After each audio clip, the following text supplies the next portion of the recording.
ఏమండి? ఏంటండి? ఇలా రండి. విన్నారా గురువులు మన సిద్ధు గురించి ఏమంటున్నారో? ఏమంటున్నారట?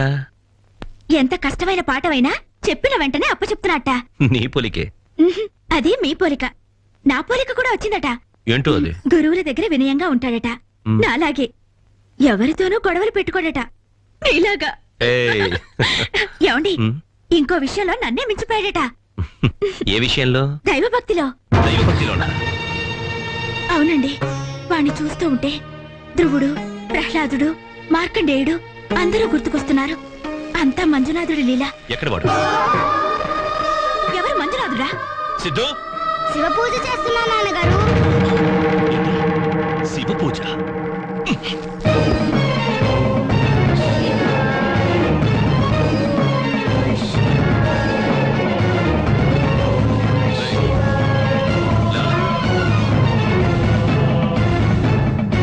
ఎక్కడికి తీసుకొస్తున్నారు వాణ్ణి? ఎక్కడికైనా అడుగుతోంది కదా, సమాధానం చెప్పండి. అక్కడికి వాళ్ళని చూడు.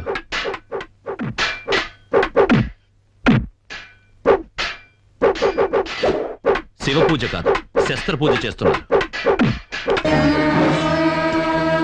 తీసుకో. కళ్ళు మూసుకుని పూజలు చేసే బదులు కత్తిసాము నేర్చుకో. ఇది నేర్చుకుని ఏం చెయ్యాలి నాన్న? లేని ఆ దేవుడి పేరు చెప్తూ అమాయక ప్రజల బతుకులతో ఆటలాడుకుని ఆ దుర్మార్గులందరినీ ఖండించి పారేయాలి. దుర్మార్గుల్ని కాదు, దుర్మార్గాన్ని ఖండించి వేయాలి. దాన్ని ఖండించడానికి ఇంతకంటే పదునైన కత్తి కావాలట.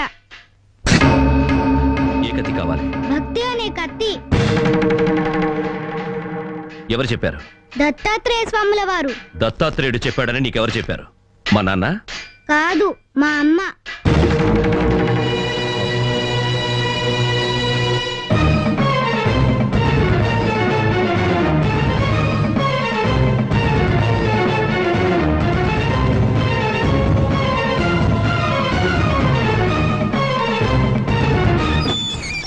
ఎందుకు ఎందుకు దేవుడు దేవుడు అతపాతాలానికి దిగజారిపోతున్నారు?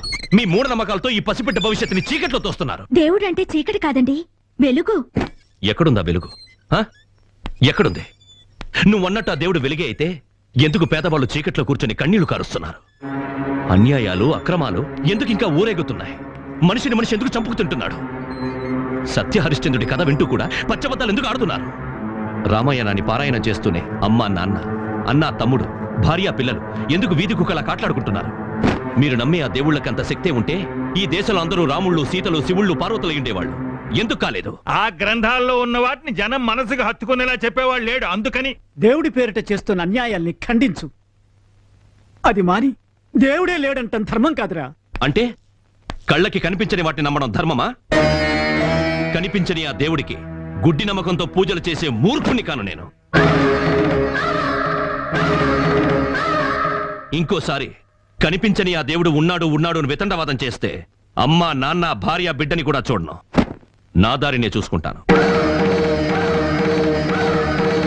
అమ్మా, ఆకలేస్తుంది, అన్నం పెట్టు.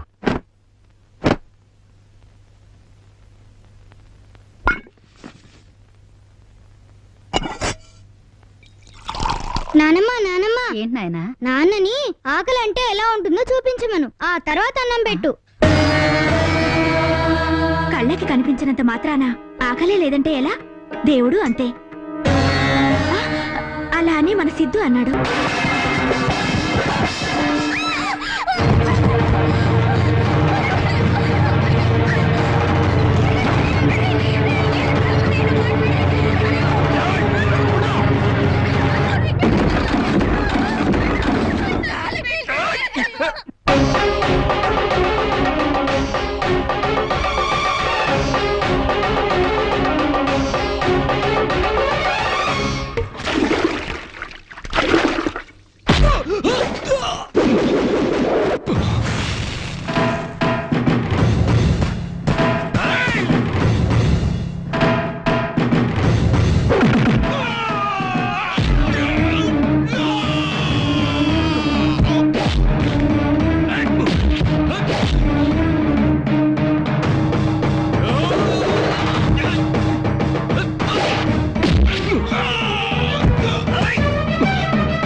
లేని దేవుడు ఉన్నాడు ఉన్నాడు అని మీ నాన్న మనసు బాధపట్టకరా చక్కిలం.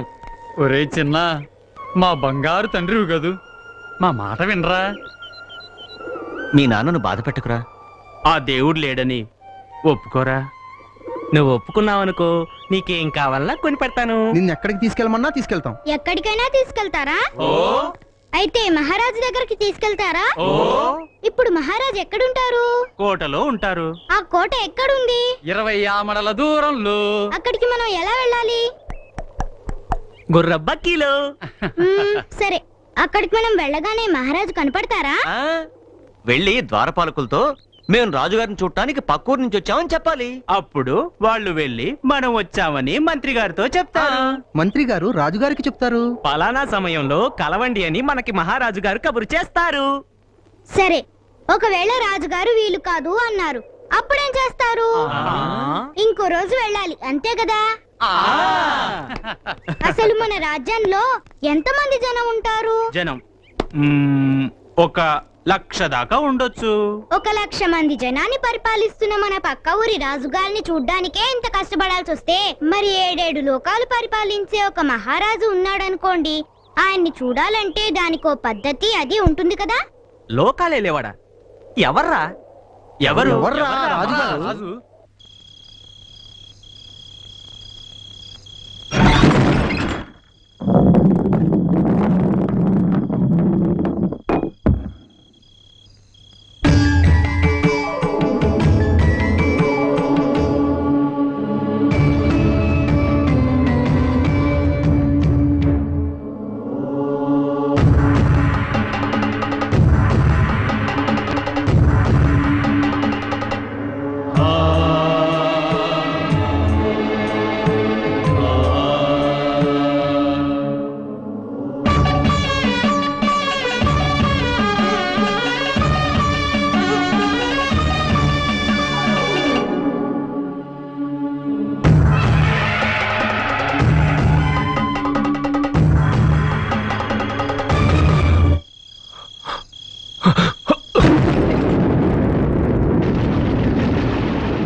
మంజు, ఏమిట్రా? ఏమైంది? మంజు మంజు మంజు